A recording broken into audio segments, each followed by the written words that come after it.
been a few days since I've made a video. Been quite busy, and just like got around to it. Just before we start, I'd like to thank people who are watching the videos, and yeah, I appreciate it very much. So, as you know, I live in Spain. In fact, I live in Madrid. And just so today's Wednesday, and so last Sunday was the Real Madrid Atletico Madrid derby. As you can imagine, this is a big deal around here, especially in Madrid, you know, it's the two. And it's like, it's on in all the papers and everyone's talking about it, and it's like a huge thing. And I found out about it on Monday, after it all happened. And so it's when, like, we say that we live in a world where we're bombarded by mass media and you know, it's, you know, you can't get away from certain events and stuff. And the whole fact that I didn't even realise that that was going on, at the same time that it is like such a massive deal. I mean, I noticed maybe some people walking around with like football kits on and stuff, but you kind of see that anyway.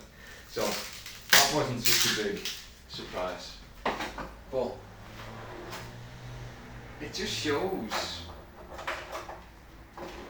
like how, like, you perceive, like, your reality, you know, what is real to you is entirely, well, not entirely, but very much largely a product of, you know, what you consume in terms of information.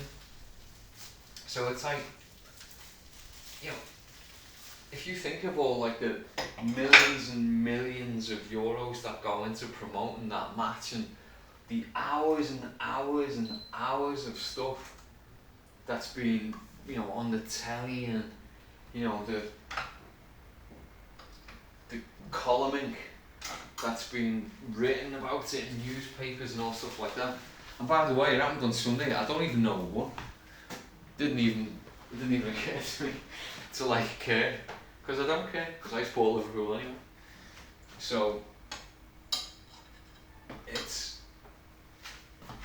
where am I going with this? So where I'm going with this is that,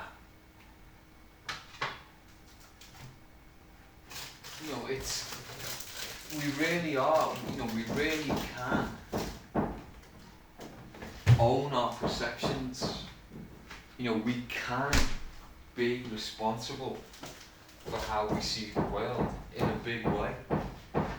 So, you know, anyone who's watched more than one of these videos will know that, like, the whole thing that I'm trying to get across is personal responsibility and, you know, basically getting your shit together, but, you know, doing it yourself, not relying on other people.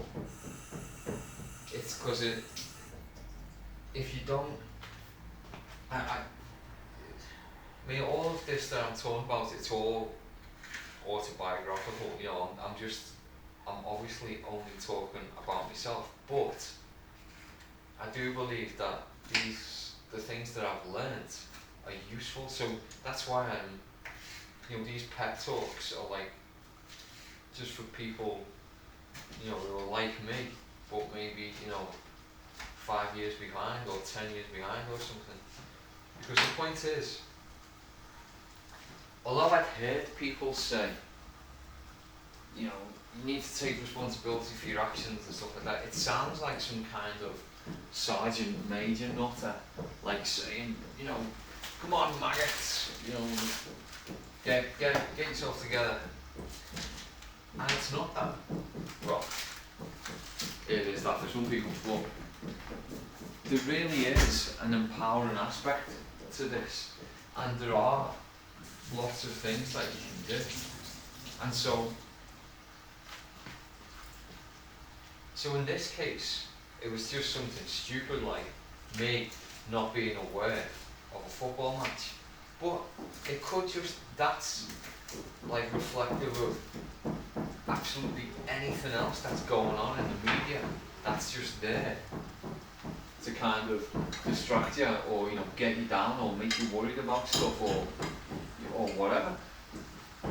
So although this seems, you could see it as a big claim, I really do think that I'm quite bulletproof against, a lot of the manipulation that happens, or even just silly things like,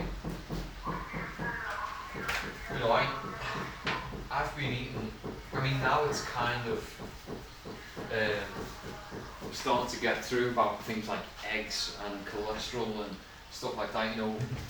There's like tons of videos of I ate 7,000 eggs in a day, and I didn't die and all stuff like this. But there's other people who actually look at it from a sort of more sensible thing, and they go through the whole thing of measuring the cholesterol and eating eggs, and seeing what happens, and seeing what happens to your LDL and your HDL and all stuff like this. It's like, yeah, fair enough, but like, I figured all this out years and years and years ago, and it's not even difficult. You just need to do a bit of reading, and just sort of, if you surround yourself with good media, then it's much easier. So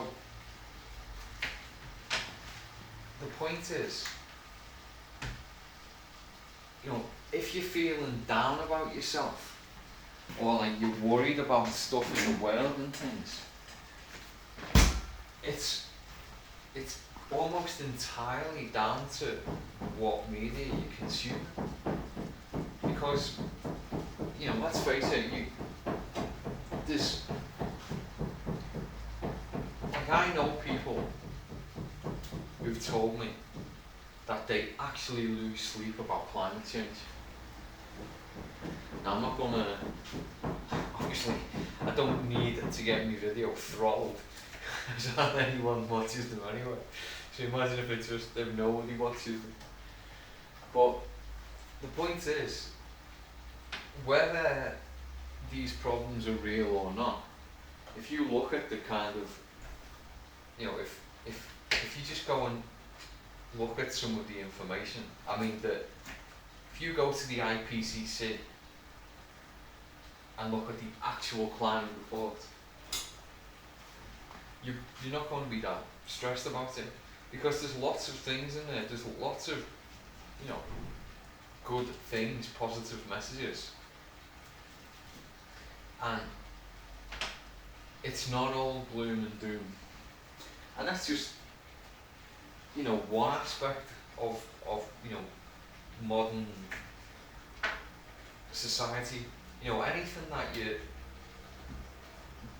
Anything that you're actually currently worried about, you've probably, in some way, shape or form, been propagandized into worrying about it.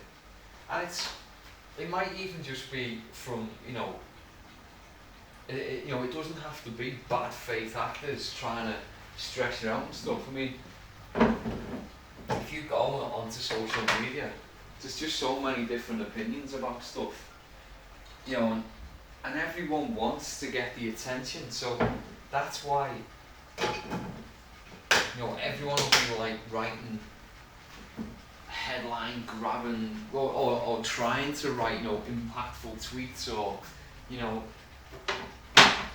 everyone's trying to get your eyeballs on the stuff, and that's fine. It's not necessarily, I'm not saying that everyone's a bad actor out there, but what I am saying is, you need to take responsibility for not only what you consume, like through your mouth, but what goes into your mind, what goes into your brain, because if you don't, if you're not taking that responsibility, then you're just basically being programmed by other people. And I'm not saying it in some kind of nefarious, you're being programmed and turned into a bot and, New World Order and, no, don't get me wrong, I am not saying that. But what I am saying is that you need to take responsibility for it. Because there's no point in worrying about stuff that you objectively cannot change, especially when it's at the expense of not doing stuff about things that you can change. There's a lot of things in your life that you can just change. You can. The point of these videos is for people to actually feel empowered enough to actually do something about the things that they don't like about life. Meant it. And because nobody else can change your life. That's another thing that you need to accept. That's what I'm trying to. It wasn't until I actually realised. Well, there's lots of levels to realisation. So it's like there's a difference between like realising something there and realising something there. And it's only when like you actually believe it. You can know stuff. The way people say like the difference between walking the walk and talking the talk, or knowing the path and walking the path. That's all very real. It's not just where's the joke? You need to internalize the fact that you can change your life, and you're the only one who can. And really, like I said, if you don't change your life, then someone else will be running it. And it's not, you don't have to think of it as some kind of great world conspiracy and stuff, but literally, if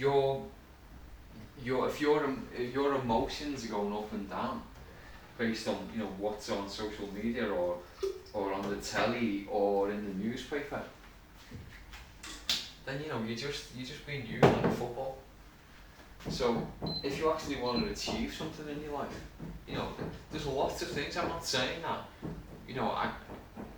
I'm not saying that like everyone's goal should be like, I don't know, to be a multi-millionaire or own a football team or I don't know. There's lots of things that give meaning to people's lives, but no one's going to come along and tell you. No one can give you meaning, because it's entirely personal, and that's why, so for me, the important things in my life are basically, it's my kids, that, my family is the important thing. But obviously before I had a family, it obviously wasn't, and there was other things that I thought were important to me. But if I never would have had kids, I don't think that I'd have had the impetus to actually try and be a better person. And I'm not saying like that you can be a better person. I'm not using anyone else's yardstick to compare myself to. I'm just comparing myself to myself and how I've changed over time. And so things that were, things that I like doing. I mean, I used to like getting drunk, watching films, just hanging around, wasting time, drinking, listening to music, and there was a lot of drinking there. But it was all escapism because I didn't really know what I wanted to do. But the point is, when you're drinking, you're not really, that is what you're doing. That's kind of like your hobby. And so everything else that went with it was just like, it was a vehicle. So I found myself, why would I watch a film on Friday night and Saturday night? Well, because it was something to do while I was drinking. And it's only when, for me, it was only when I started to like pull the negative bits out of my life, and then you've just got like a vacuum. and that's where, you know, positive things can come in. Just, you know, that was something for me, but you know, the whole impetus of me wanting to be better is because I wanted to be a better parent. And you know, I could tell myself that there's some, you know, at the weekend, you know, and I've got little kids hanging around and I'm just drinking beers, and I'm not really there. I mean, I am. It's not like I never got like roaring drunk or anything. I mean, my kids don't even know. They've got no memory of me being like drunk ever. They don't know what I look like when I'm drunk, or you know, whatever. And that's because I stopped drinking nearly 8 years ago. I'm like, they're not that old. My kids are pretty young, but it's easy to just go into autopilot and just fill years and years of your life with stuff that, you know, when you look back you think, why did I even bother doing that? And I'm not even anti-drinking at all. You know, I don't have a problem with people drinking. You know, it's like, if that's what you want to do, then great. Because like, you know, some people, you know, just, you know, my wife drinks occasionally. You know, she likes beers and things like that, but she doesn't really drink even every week. You know, and that's just like, I'm not like a half measure type of guy. You know, if I want to drink, then I'll drink. No, and that's just, you know, probably partly, you know, the culture that I was brought up in, and you know, the kind of thing that I've seen and stuff. But you know, you can evolve past your. I mean, don't get me wrong. When I'm saying, like, when we say things like evolve, I mean like you change and adapt. You know, I'm not saying that I'm some kind of more highly evolved because I don't drink. That's not what I'm getting at. The whole point is, what I'm getting at is that things that we don't control can model you, you know, move, cause you to behave in a certain way, or well, ultimately they don't cause you to behave that way, but they give you the stimuli and the nudges that you just go along with it and end up behaving in a certain way.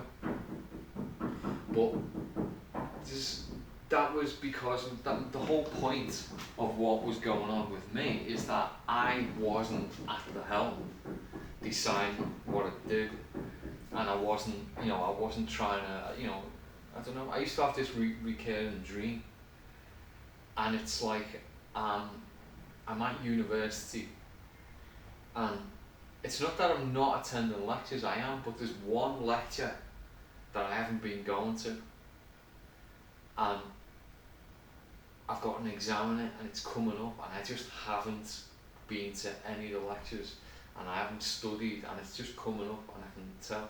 And this is just like this recurring dream. I think what it is when I feel like I'm ignoring something. I'm ignoring like something that I should do, or I'm not learning, or I'm not advancing. And I used to have that all the time, and now I very rarely get it. I do, every so often, but it's not even every 6 months. You know, it's not that often at all. Whereas I used to get it all the time. And I think it's that. And so, you know, I'm quite pleased with the fact that things can go on that are important to lots of people, and I don't care about them. They just don't concern me, and it's just like completely goes under my radar. I mean, so I'm trying to, I do somewhat keep up with current affairs and stuff like that. I kind of know what's going on, but excuse me, I'm not involved with it. So like, I don't, obviously, if anyone's watched more than one video of this, then they'll know that I don't vote. Like, but it's not that I don't care, but it's the point that I don't feel like I don't have a right to impose my will on other people. And so once you get to something like that, it's quite easy to see politics. You can see what's going on, rather than if you've got a stake in the game and you're like, I hate them, and so I'm going to vote for them. Then you're kind of missing the point, because nobody is out for you. You know, nobody is representing you, because it's a political party and they're there for other things. The interests, you know, maybe 100 years ago, maybe there was some like good actors who like really did believe, or you know, maybe at the very inception of certain political movements, then they were, you know, they had a particular injustice in mind that they wanted to fix. But you know, those days are over. I mean, I think you're just being entirely naive if you think that like any of these socialist parties are actually interested in the workers, or like any of the like conservative parties are actually, you know, care about like the nation, you know, what they perceive as like the cultural entity of the nation, and you know, preserving that. You know, that's what conservatism is. You know, you're conserving something from the past. You know, none of that's. You know, Michael Malick says that conservatism is just progressivism driving at speed limit, and it is. You know, it's just. You know, things are just changing, and it doesn't matter. It doesn't matter which party is in power, because we all know, everyone looks up, oh, you know, oh, the UN, or oh, the WEF, or, you know, all the parties are pointing in the same direction. Like if you look at the European Parliament, all the decisions are made by the bureaucrats that haven't even been voted for by a plebiscite. You know, so that just shows you like how much your vote counts. And you know, so if we're just allowed to like care about the issue of the day, you know, Ukraine, Palestine, you know, I mean, it's all kicking off right now in you know, Lebanon, and you know, Iran and Israel and all that, and it's not that I don't think it's going to affect me, because I know it, you know, it can, but I can't do anything about it. I don't think that there are any particular, there's no like good side and bad side, you know, it's all, it's, that region is what you might say is complicated, to say the least. So, I'm not prepared to waste any of my energy on worrying about all of that stuff. You know, there's so much going on in Ukraine. You know, that's been going back since like 2014, and it's not like you actually know what's going on anyway. Especially if you know, now that like RT and Sputnik and everything have been banned from Europe. I mean, obviously it's propaganda from the Russian side, but like, you know, I'm sure like the Venn diagram of like getting propagandized from Europe and propagandized from Russia, you know, the overlap, there's probably some kind of objective reasoning that you can say, oh look, well, you know, maybe this bit's going on, but we're not allowed. And why aren't we allowed? Because, you know, you could see through it, and you know, you're not meant to, because that's just why, you know, that's how the media works, and that's what it's for. It's not there to actually inform you. It's there to give you the opinion. You know, I think James Corbett, like, he got it down really right. He said that the thing that the media is there, it's not even necessary to tell you how to think, but it's definitely there to get you to, you know, telling you what to think about. And I think that's right. No, I think it's very hard to argue at that point. And so, you know, what was it? I think it was Noam Chomsky talking about political debate. You know, of how, like, the way you can stop, you know, the way you can sort of keep a hold on, like, on politics is what they do is they promote very vigorous debate around a very small issue. Because, like, almost the rest of the spectrum, all the parties are, like, directly aligned. I mean, maybe, you know, one will tax you a little bit more or a little bit less, and, you know, maybe I'll, you know, one side will give more lip service to like a particular cause or again, all yeah, fair enough. But where they seem to be these wedge issues, that it's just like, oh, this is the fundamental difference between, one side and the other. It's small, it's small, but you have this like ferocious debate about it, and it's kind of, if you let yourself get sucked into that, then you'll just waste all your energy, and you won't be, you'll be literally sitting in front of the telly with the TV dinner, just panicking and eating crap and drinking beer and just trying to keep everything, pills to get you asleep and pills to wake you up, just to be able to live, and there's no point, just don't. That's like the most rebellious act that you can actually do. It's just say, you know what, I don't care, I'm not interested. I'm not interested in what you tell me about it.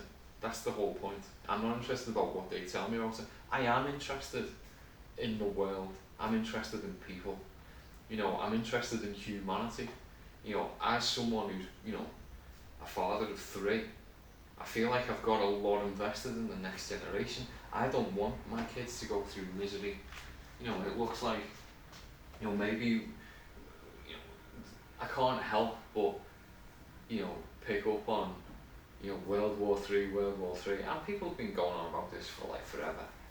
But, maybe we are getting close to getting into a crazy situation where, maybe Russia does feel justified in attacking mainland Europe.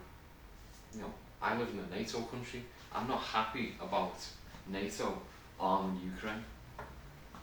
So, what can I do about it? Well, not actually that much.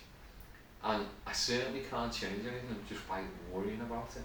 So, what am I going to do? Well, I'll just make the conscious choice to not worry about it. And that's all I can do. But that's what you can do with everything. And that's what you can do with, I'm going to make a change in my life to get better. I'm going to lose weight, or I'm going to, I'm going to stop smoking, or I'm going to like drink less, or I'm going to, I don't know, whatever you want. I'm going to start going to the gym. I'm going to take up karate. I'm going, just whatever. But I think you owe it to yourself to actually just take stock and say, well, what can I do to make my life just like a little bit better? And the thing is, this is like compound interest, because when you do make your life a little bit better, then you feel better. And so when you feel better, you want to do other things that make you feel better. And then, it's a virtuous cycle. And that's one of the things where I would never be making these videos like 10 years ago. Because I'd just be like, or if I did, it'd all be like about, how crap everything is, and like, oh, the system's out to get you, and it's the man and he's putting you down, and your boss is just bleeding your blood, and and it's not like that. It really isn't. And it's not that there aren't greedy people out there, and it's not that, it's not that people won't try and take advantage of you and stuff like that. But if that's what it's like getting mugged. People who are like basically going out there and look like a victim are more likely to get mugged, and that's just what it's like in life. That's what it's like in life. If you've just got this victim mentality of like, oh, I'm being oppressed by everything, by my employer, then you know what, maybe you will be oppressed, but you'll certainly be oppressed by yourself, and you'll certainly see everything through the lens of I'm being oppressed, which is just like what I was saying about the football match the other day.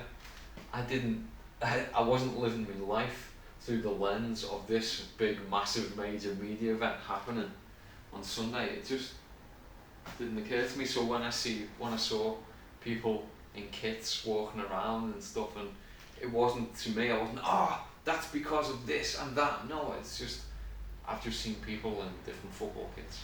There was no context for me to like, think that it's because of some other outside thing, which it was. But I didn't care. You know, it's like, so what? Anyway, I'm hungry. I've pretty much said everything that I want to say today. And, you know, I really mean it. You know, what you consume, whether it be food, you know, or like just the people that you hang around with, or like the media that you consume, you know, it's important. You should have some kind of filter. You occasionally, it's good to like take stock and just say, is this good for me or is it not good for me? And you know, prune away the things that aren't good for you, because you know, why not? You know, you just, if nothing else, you know, you can just get rid of like some of the crap that you don't need to put up with.